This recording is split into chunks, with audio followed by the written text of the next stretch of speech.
Magandang araw po sa inyong lahat mga kamatsas. Ngayon naman ay i-analyze natin ang championship match between world number 1 Magnus Carlsen and Richard Rapport. Hindi pa pala ganap na kampiyon si Magnus. Pambihirang format ito, paiba na ng paiba, ano? Biruin nyo double round robin na, may playoff pa. Usually, pag double round robin, wala na pong playoff yan eh. Pag single round robin, meron pa eh. Sa pagkakaalam ko sa mga napasadahan na nating tournaments, pero dito sa Grand kay kakaiba, pinaglaban sila Magnus and Rapport. Yan po ang format nila for the championship match. Pero, tingnan po natin ang nangyari sa kanila. Kung nakabangon pa ba si Richard Rapport, nasungkit ang kampyonato dito, o pinatunayan ni Magnus na siya pa rin ang number 1. Okay. Ang ginawa ni Magnus, nag-E4, E6 si Rapport, French defense ang ginamit, nag-Knight C3, Bishop B4, nag-E5, pinasok ang win-aware variation. Nako, aggressive itong opening na ito. Knight E7, at nag-Queen G4, yan talaga ang theory, inaatake talaga ang G7, at nag-Queen C7, ayan, ino-offer talaga yan. Nag-Bishop D3, pero teka muna, baka mapatanong kayo, coach, ba't hindi kinapture ang pawn sa G7? Magro-rook G8, at kapag nag-Queen takes H7, mayroong capture sa D4.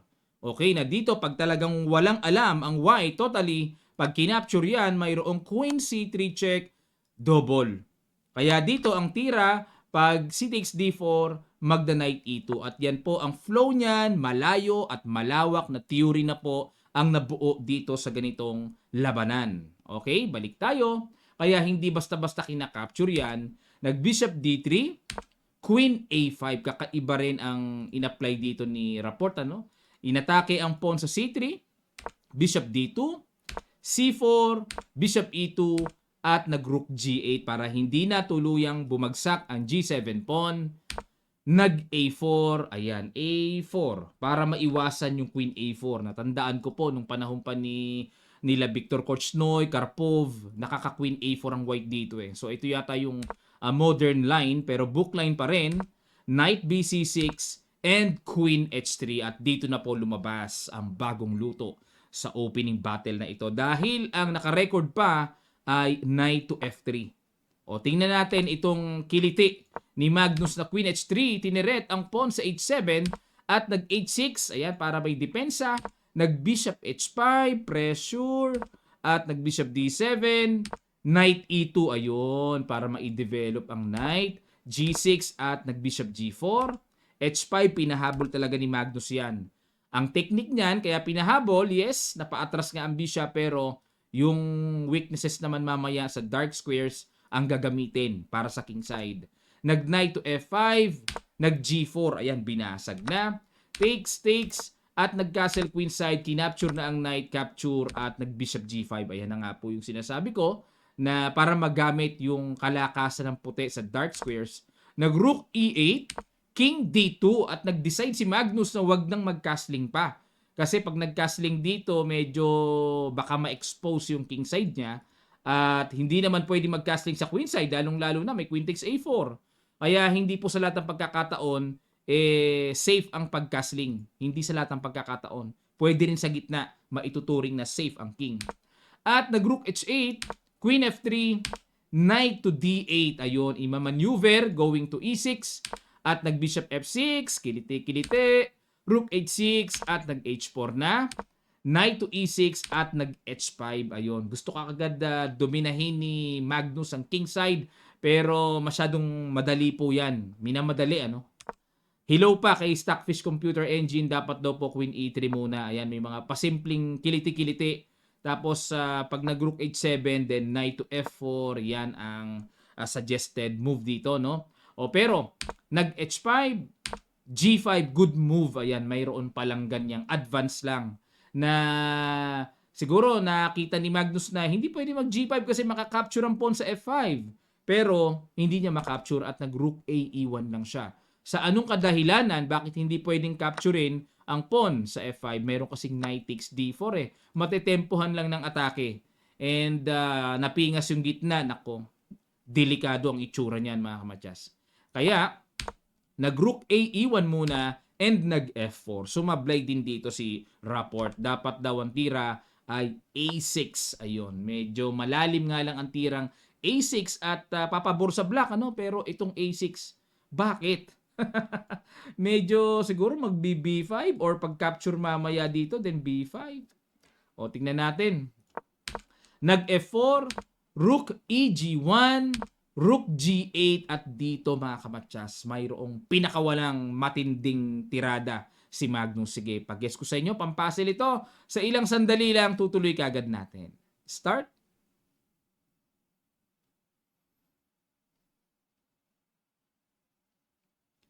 Maraming salamat po mga kamatsas.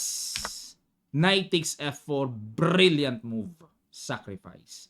Hindi pwedeng capturein ng pawn dahil may Rook takes G8 at nag-Rook takes Bishop na lang dito. Pero teka muna mga kamatsas, preno muna tayo. Ano ang mayroon kung Knight takes naman ang gamitin?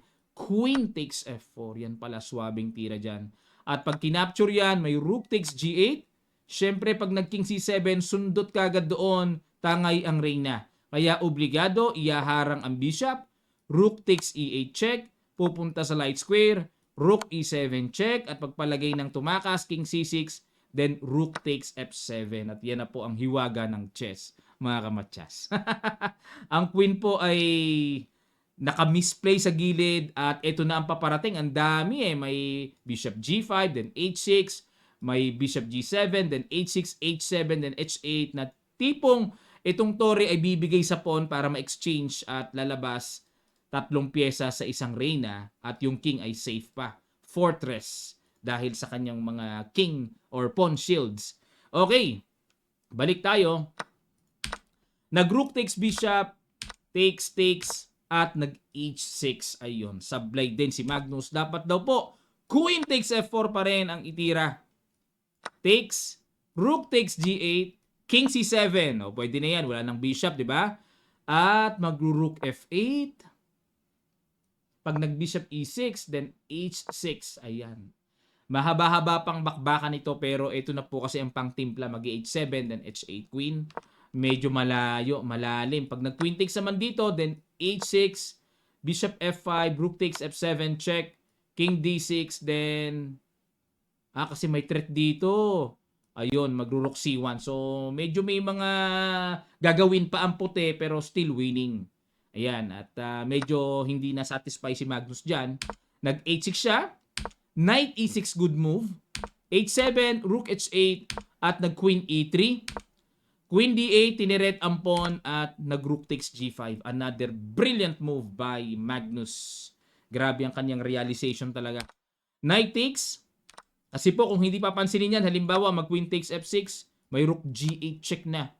Hindi pwedeng capturein ng tore. Pag umangat, may Rook H6 at obligadong Queen o mawawala ang depensa ng tore.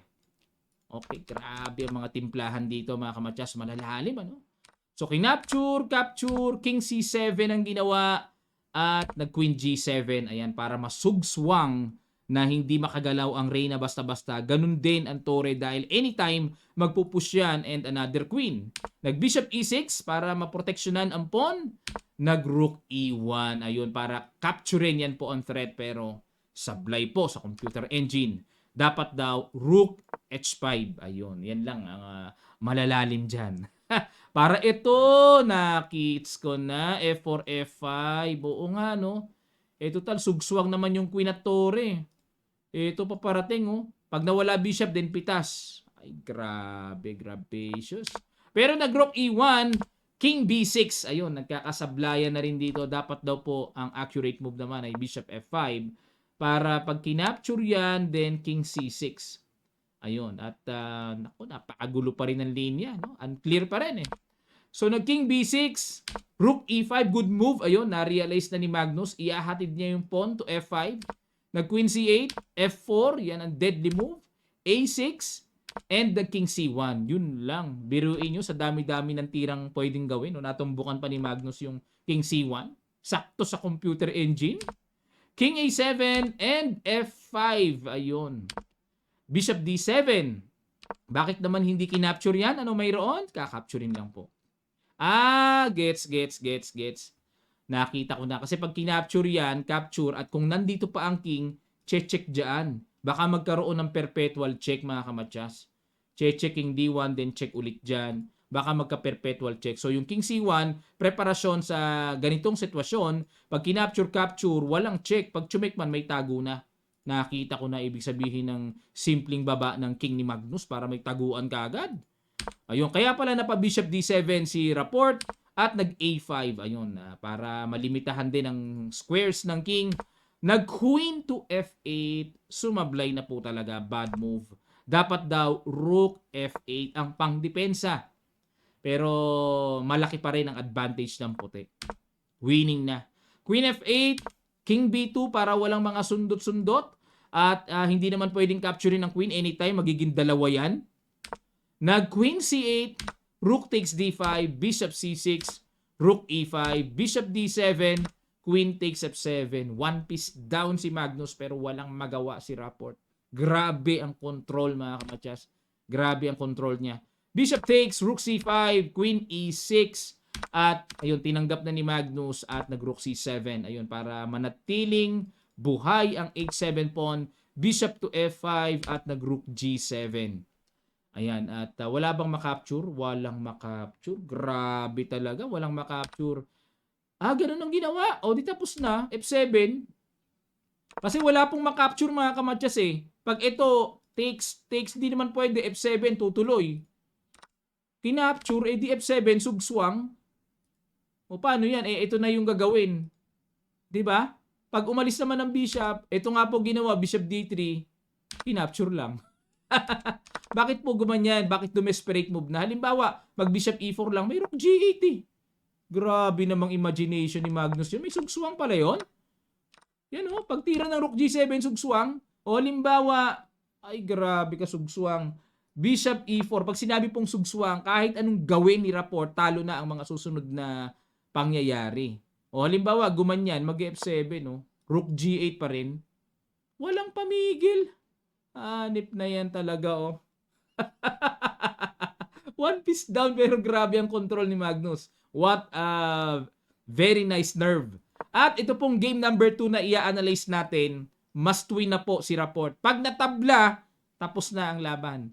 Ito, ganap ng champion si Magnus. Ang bira talaga. Kahapon, akala ko talaga ganap ng champion si Magnus. Pinagbigyan pa si Rapport ng match. O, tingnan natin, must win sa game number 2 si Rapport. White naman dito si Richard, nag E4 at E5 si Magnus, knight F3, bishop C4. Ayan, siguro naramdaman ni Rapport na pag nag-bishop B5, baka tirahan ni Magnus ng deadly Berlin ni Wesley na napakaraming tabla niyan. Tabla lang kailangan ni Magnus eh. Baka kunatan siya ng ganyan eh. Nag-bishop C4 lines, knight F6, D3 at pinasok ang Gyoko piano. Nag-H6, castle, D6, knight A4 para i-eliminate kagad ang strong bishop, bishop B6 at nag-A3. Yan, medyo nagpasakali muna. Nag-C3, Queen C8. Ayun, pagtira po ng Queen C8 nawala po sa libro mga kamatsas dahil normally ang ginagawa dito sumasabay ang black with knight A5. Ayun, tapos ka-capturein, then A takes B6, bishop A2 and castle. Ayan. O, balik tayo. Sa Queen C8, takes, nag-bishop B3, knight to E7, H3, bishop E6, at nag-bishop A4. Check, bishop D7, bishop C2, knight to G6, at nag-knight H2. Ayan, para may mga break dyan. Si Rapport, castle, F4, obligado ng ganyan ang pasukin. Ayan, and the Queen D8. Bakit po? Kasi sa mga ganitong sitwasyon, may possible sacrifice sa knight tapos papasok ang queen. Ayan, so nag-Queen D8. Iniingatan ni Magnus kasi po itong si Rapport, kilala pala ito sa most imaginative player. Napakalakas daw po mag-imagine ng mga hindi inaasahang position pero nakukuha ni Rapport. Yan ang kakayahan niya. Pero syempre iba pa rin ang strongest player.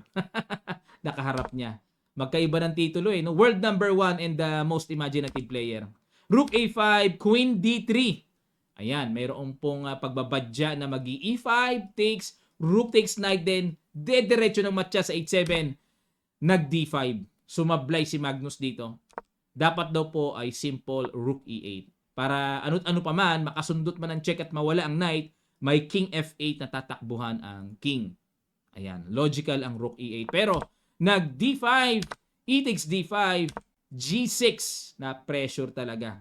Nakaka-pressure talaga yan. Matchas ang paparating. And nag c4 at pinagtiba yung d5. Sa madaling sabi po, buong-buong nalunok dito ng puti ang isang pawn na ginawa ni Magnus. b5, yan. Hoping na makabasag-basag. Rook af1, good move, threatening capture, at nag rook a6. Queen f3, tiniriple, king g7, at nag d6. Another precise move by Rapport. Rook takes d6, nag c5, bishop c6 para maistorbo, nag queen f2, at nag rook e6, bishop b3, yun lang. Sumablay din si Rapport. Hindi niya nakita yung tuloy-tuloy na momentum with knight to g4 mga kamatyas. Yan po ang malakas. Para talagang maobligang umalis ang knight pag nag-knight takes g4, may rook takes f7 check. Takes obligado, queen takes f7, king h8, and queen takes rook. Yan po ang magaganap pag nag-queen takes d4 check, king g2 o king h1 sorry. And wala, pag check dito may king h2 lang. Ito na lang po binigay balagbag na lang ang binigay na continuation. And knight e3 check, king g1, knight takes f1, king takes f1, queen f4 check, king e2, etc. etc. But wins for white mga kamatyas. Garantisado. Okay, makakatago na yung king dyan kung saan man. Hindi mape-perpetual check yan. Okay, so hindi nakita yung knight g4 at nag-bishop b3, nag-g5. Natumbukan ni Magnus ang tamang pitik ng counter. Nag-rook to f5, then bishop e4. Hinabol, Takes. So, quality down dito. Pero ang tanong, saan ba pupunta ang tore? Nag-rook e5 and nag-bishop d3. Ayun, inistorbo ang tore. At nag-rook d1. Sumablay pa ulit. Dapat daw po ay rook takes e6. Pag nag-bishop takes rook, then knight takes f1. Nakakailang lang, kasi parang tipong aalisin ang knight kung saan man at magkakaroon ng atake sa queen. At medyo kinailangan ni Rapport yan. Hindi niya pinasok So nag-rook d1. Ayun, knight g4. Good move by Magnus. Nakabuelta na ng bawi. At knight takes g4. Grabe ang ginawa dito ni Rapport. Pinagpalit ang reyna sa ganito pong klaseng exchange. Bishop c4 pero ang evaluation bar ay hindi ginagarantisadong o ginagarantiya na talagang totally winning for white. Konti lang ang lamang ng white Nag knight g4 at nag bishop b3, rook d2 and nag h5. Ayun, lumalaki evaluation bar dahil nababad move si Magnus. Dapat daw po ang tira ay b4. Sacrifice, pag kinapture yan ay queen a8. Ayun. Para makakuha ng pintuan at makapangalikot. Napaka-importante po ng mga kalikot sa mga ganitong sitwasyon. So, nag-h5, knight to f2, bishop d5, knight to e4, another bad move. Dapat daw po ay h4. Ayun. Pag kinapture yan, then knight to h3. Naku, ang lalim, Pero ito po ay dadalhin sa f4 at unti-unting pipitasin ang mga pawns na yan. Okay, pero balik tayo sa knight e4, bishop takes, rook takes, and nag g4. Ayun, subablay din si Magnus. Dapat daw po ay queen to d5. Pero nag g4, capture, queen g5, threat, rook e2, hg4, g3. Ayan, syempre sa ganitong sitwasyon, huwag patulakin ang pawn dyan at baka mamaya tamaan pa ng mga kalikalikot ng mga mating net. So nag g3 si Rapport. Queen f5, ayan, mukhang kakalikot uli sa f3. Nag-rook f4, binarahan. Queen d3, kalikot, king f2. At nag-queen b3. Ayun, bumigay na yung pawn sa g4, king f7, rook f4, check, king g7, and rook e4. Next in line na pababagsakin ay yung pawn sa e6 and nag-queen d3. Hindi naman papayag si Magnus ang ganun-ganun lang. Pag kinapture ang pawn, laging may bawi. Laging may ganti sa mga pitas-pitas. At nag-king g2, c6, rook g4, check. King f7, rook f2, check. King e7, rook g7, check. King e8 at nag-rook gf7. Ayan. Ay, nako. Salbahiski ang binabalak dito ni Rapport. Imagine niyo po. Check. Check. Dalawang tori doon. Matchas si Magnus.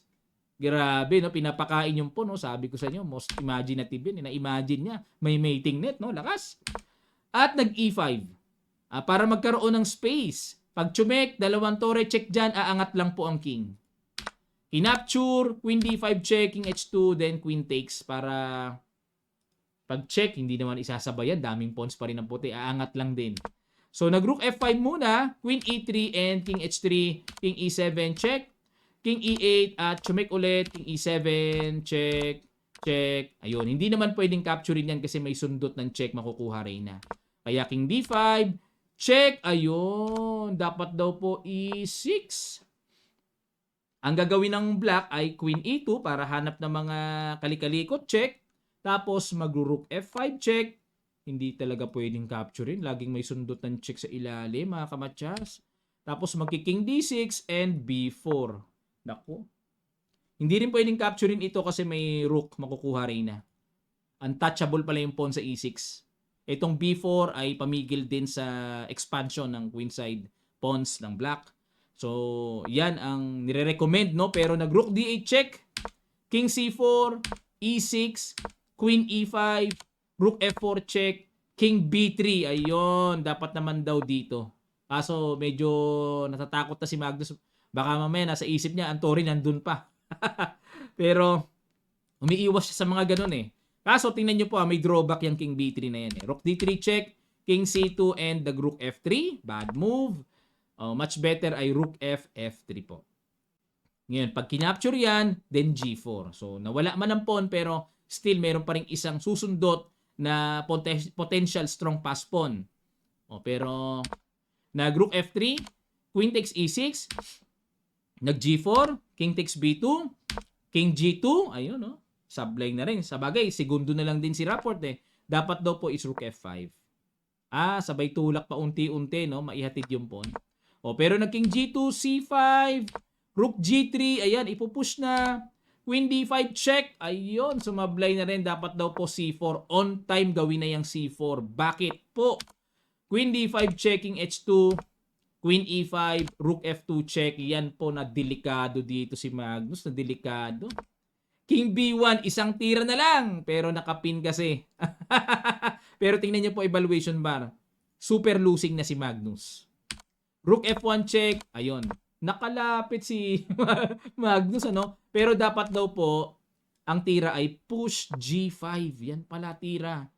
Ngayon, wala magagawa. Siyempre, obligadong ipang-rescue yung pawn. g6. Nako. c3, obligado na kasi pag nag-queen g7 para masabing ma-block, hindi pwede. Mamamatchas eh. Hindi na pwedeng alisin ng queen.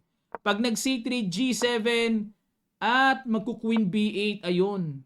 Ay, ganun na lang. Kasi pag dito, may g8 queen. c1 queen, may matchas sa a2. Grabe na pala, sugswang na pala yun. Dire-diretso lang pala yun.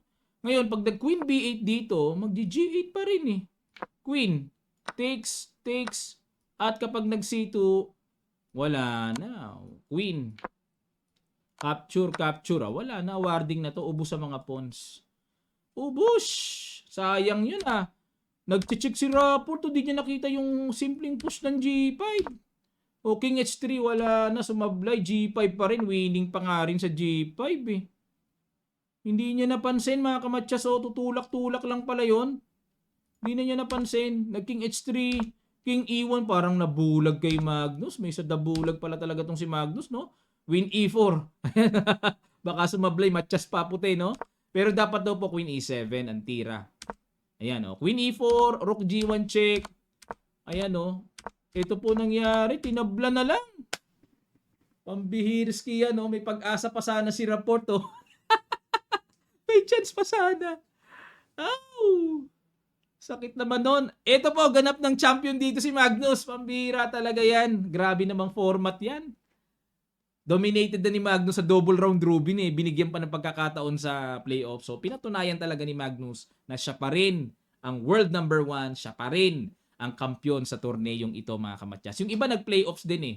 Ayun. Pero, dito lang po tayo tutok dahil champion si Magnus, mga kamatyas. Okay, maraming salamat po sa inyong pagtutok dito sa sinubaybayan nating Grenke 2024, mga kamatyas. Dito pala ay hindi lang isang beses nag-champion si Magnus, maraming beses na rin po. So talagang deserve na deserve ni Magnus talaga yung field dito na lagi siyang champion mga kamatsas. Okay, abang po tayo sa paparating na malakas ang candidates.